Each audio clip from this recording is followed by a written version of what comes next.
morning, everyone. How's everyone today? I am here to bring you a Casing Tuesday card today, and today we take a card out of the catalog and we give it a makeover. And so it's kind of a fun exercise to do, whether you're a beginner or whether you've stamped for a while. And so today's card is, let me just pull it up. It's this card from the January to June mini catalog, and it's on page 27. And it has a very kind of a basic design, kind of a central sort of focal point with a greeting layer. And so, you can use that. And I didn't use these particular dies, but I decided to kind of do a different die in the center. And then I omitted the little circle. So here is our little sketch, so to speak. So you can definitely do a sketch, use the sketch as it is, or you can tweak it a little bit. I still have that central layer, but I changed it out just a little bit. So if you want access to these sketches, please join the Casing Tuesday Facebook group, and the link to that is down below in the description of this video, and you can go ahead and click that, and we'll have someone approve you, and then you can join us and you can share your card with us too. We have people that share cards every single week, so I hope you'll join in and comment on people's cards and everything. Good morning, everyone. I'm glad to see some people popping on. So I hope everyone had a great Easter. Let me know how your Easter was in the comments, and I will get back to you at the end of the card. We had a really quiet Easter. Our son is still up in Canada, so he stayed up there. But on Saturday night, we ate dinner with him via Zoom.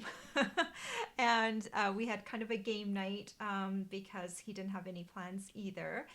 And then on Sunday, again, we met with my mom, and my husband's parents. We did Zooms with them so that we could see them. They're all up in Canada, so it's not even, we can't even travel there right now, so it's just a little bit harder to do that. But hopefully by the end of the year we'll be able to see them again. But for now, Zooms can be very, very powerful, as I'm sure many of you can attest that they're awesome. I also made a fabulous coconut cake, and from the blog Sally's Baking Addiction. She has a coconut cake if you're interested in the recipe. It was really great. I didn't make a kind of a round cake. I made it in a casserole dish, kind of to keep it. It's easier for me to store a casserole dish in the fridge. So we're gonna have Easter cake for a few more days. We're eating it slowly, but it was really good. Yummy coconut cake. I'm always trying new recipes right now. It's one thing we can do differently, right, in our lives. Okay, well, I've done enough talking, and I see that a few of you are on here already. So I'm gonna switch over to my other camera, and here's my card for today. So I wanted to use the Pretty Perennials because I hadn't used it very often yet. And so I used it this way for the flower in the center. So the Pretty Perennials Bundle are these two here. When you purchase them together, you can save 10%. So I always like to do that. This one will be retiring in June. So if you want it, it's a probably good idea to get it sooner rather than later. As it gets closer to June, I don't know if they'll, the dies are usually the ones that go and we can't get them because the stamp sets are produced by Stampin' Up. I also like the stamp set because it's got these really pretty, the little happy, the script like happy, and the pairing greetings, but it doesn't have a Mother's Day. So for the Mother's Day, I use the A Wish for everything stamp set. So it has a lot of different greetings in it, and I use the happy and the mothers and the day to create the Mother's Day greeting. So that's kind of, it's always good to have a little bit of a greeting set, a versatile greeting set, just in case your stamp set you're using doesn't have all the greetings you need in it. Then a throwback, this is a die that came on board last year. It's called the Ornate Layers dies, and I thought it would look pretty on here, and so I used these ones as well. So this paper is a limited time paper. We can only get it in April. It is actually kind of neat. It's really, it feels like a wood grain. So it's this paper here. I know it looks kind of plain, but then it feels like wood. So if you need any backgrounds that need wood, it's got when you feel it, it's got the texture of the wood in it. So it's kind of neat. Limited time for this, just this month left. So I thought I would use some of it on the back drop here. So let me show you how I created this. So start off with a floral, and the nice thing with stamping the florals, you can use whatever color you want. And I'm just going to use Gorgeous Grape. I use a lot of purples in spring. I don't know why, but purple is a color in nature in spring, so I kind of like purples. And then I'm just going to stamp this down. And we have to die cut it. We don't have to die cut it. We could actually hand cut it, but why would I hand cut it when I could cut it with a die? So let me bring in my Stampin' Cut and Emboss machine. Slide this over, and I'll grab the die that matches this, and it's this one right here. And then you just have to kind of figure out, let me look at this logically. The first time I popped this on here, it was like, oh, so easy. I think this one goes over here. Okay, yeah. It definitely has a right way to go around it. All right. Once you got that centered around, then put your second plate on top. Squish this through the machine. And earlier, because I didn't want to be die cutting all day. See how nice that looks once it's die cut? So I actually already ran through some dies earlier. I ran this one through with some Mossy Meadow cardstock. And then I also did this die with some Bumblebee cardstock. That's going to be my flower center. All right. And then I also did this one. This one is the second largest of the Ornate Layers dies, this one right here, and I ran this through with a piece of basic white cardstock. And this one is fairly easy to run through. These pieces usually just come out with a flick of a finger.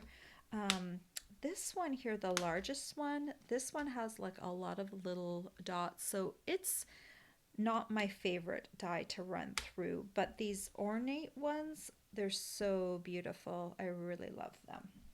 Okay, so we've got my die pieces, and let me move this out of the way. All right, so now we have this piece right here, and I'm going to bring in my greetings. So Mothers and Day are two separate words. So you want to like cut around them, trim them so they're right up against the word, like with some scissors, and then put them side by side on a block. And then happy is just a separate word. Okay. And then I'm going to take cinnamon cider because I'm using a cinnamon cider card base. And I'm just going to take the word happy and stamp it right close to the top left corner. And then take Mother's Day. And I'm just tapping this lightly. you don't want to squish this into the ink pad because our ink pads are squishy and this is a small stamp. You don't want ink all down the sides. So I'm just going to line this up and stamp Happy Mother's Day. All right. So then for the assembly, we'll take this and I'm going to just go ahead and glue my flower center on there because I know that that's going to go in the center. There's no change up of that. And then for this, I just want some of the leaves. Like I could have stuck this on here, but for my project, it doesn't look that great. So I needed them to be a little smaller. So I just am picking off the leaves. Yep, I'm just going to do that. And then I'm just going to arrange the leaves the way I need them. And then just kind of hover that over and say, okay, that looks good. I'm going to pop this guy up on some dimensionals. So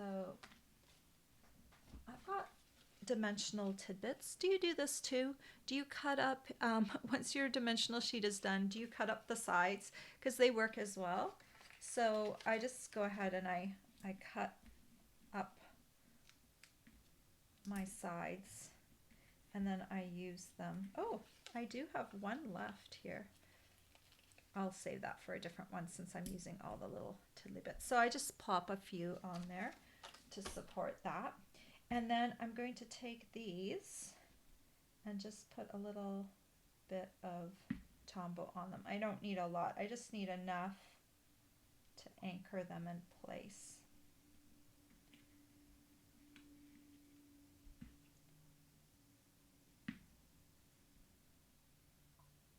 Like that.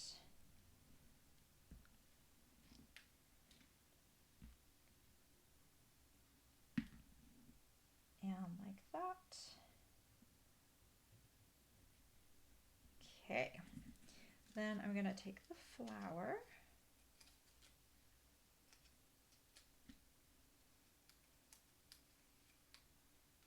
Come on, the backing.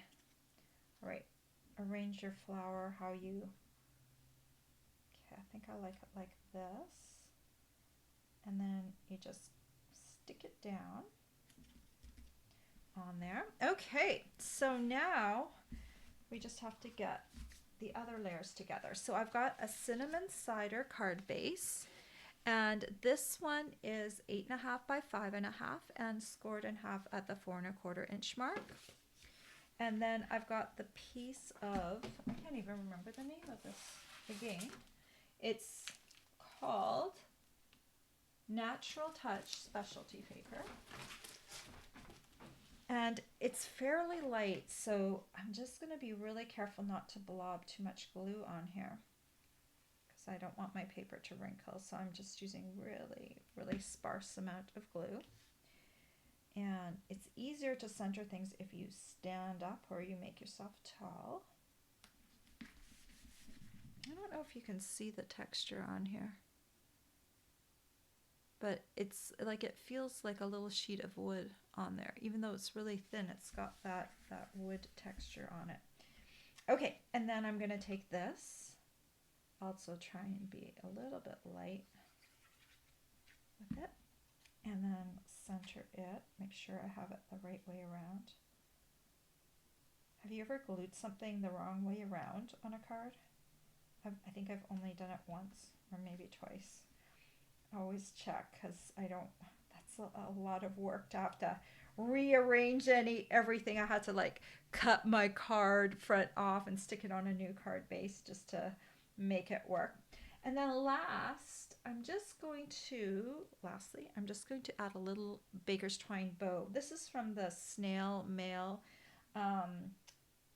baker's twine combo pack because we don't have any white right now that's separate, but I actually do like both colors, so it's kind of nice to have some baker's twine, white baker's twine again.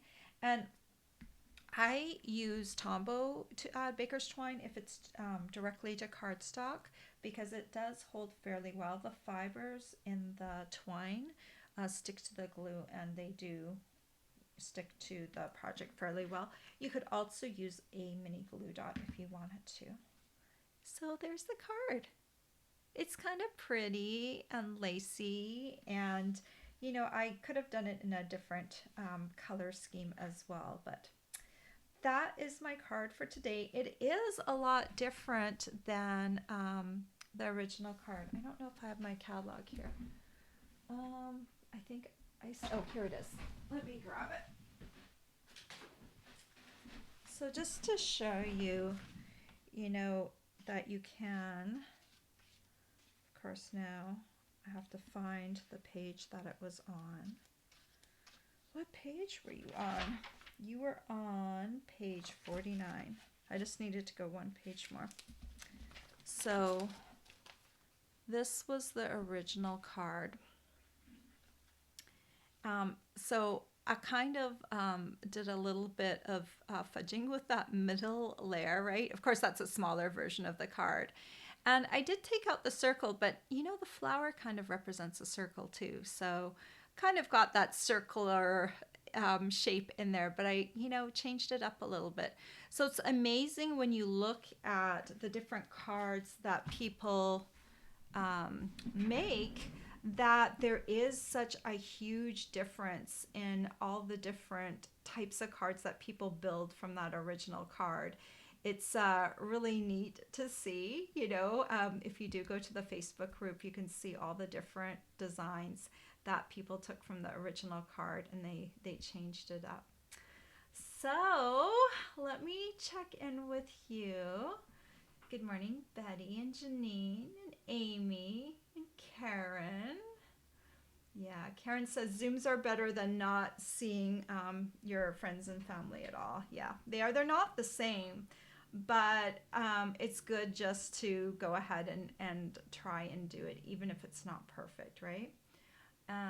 Good morning, Cindy and Dee and Christy. Cindy says she also cuts the edges of her dimensionals. Yeah, it's nice to be able to, you know, use them up. Usually I don't use them up on video because I like to show the nice little hexagons, but I hadn't gone to my supply drawer to pick up a new sheet yet. So I'm just kind of using them up this week. So good morning, Tammy. Karen says she loves the way I alter the cards. Thank you. And I love it that so many of you get on the Facebook group and post your cards. And thank you so much for doing that. It's a lot more fun to stamp with other people than it is to stamp by yourselves. So definitely join the Facebook group. So I have a blog post for this today, and you can hop on over to my blog if you want to see more pictures of this card, or if you need supplies, say you saw something today and you want to get it. I always have a gift of the month. If you spend this month, it's if you spend $50 with me, you'll get a package of the upcoming jewels, the in color jewels that are coming out in the new catalog in May. And since I don't mail my prizes until May, I'm choosing something from the annual catalog, the upcoming annual catalog already. So it will be kind of fun to get something from the annual catalog right away if you order with me in April. And then of course you'll get one of my tutorials for free if you place an order with me. So thank you very much for all of you who do that. Oh, and thank you, Cindy, for sharing my video. That's really sweet of you. And hello, Connie from Denmark. It's afternoon there, and we're still here in the morning in Boston. It's nice to have people from other parts of the world join in. It's great to see you. And if you popped in here late, you can always go back and watch the start of the video. I will also make sure I post this video on my blog post after the fact. All right, guys, I hope you have a great week. I will be back on Friday with a new project for you. I'll be doing the live on YouTube, but you can also catch the replay on YouTube or on my blog. I will always post my video on my blog, so it's kind of like one reference point where you can find all of my projects and stuff and look them up in the future. All right, guys, have a great week, and I will see you on Friday. Bye bye.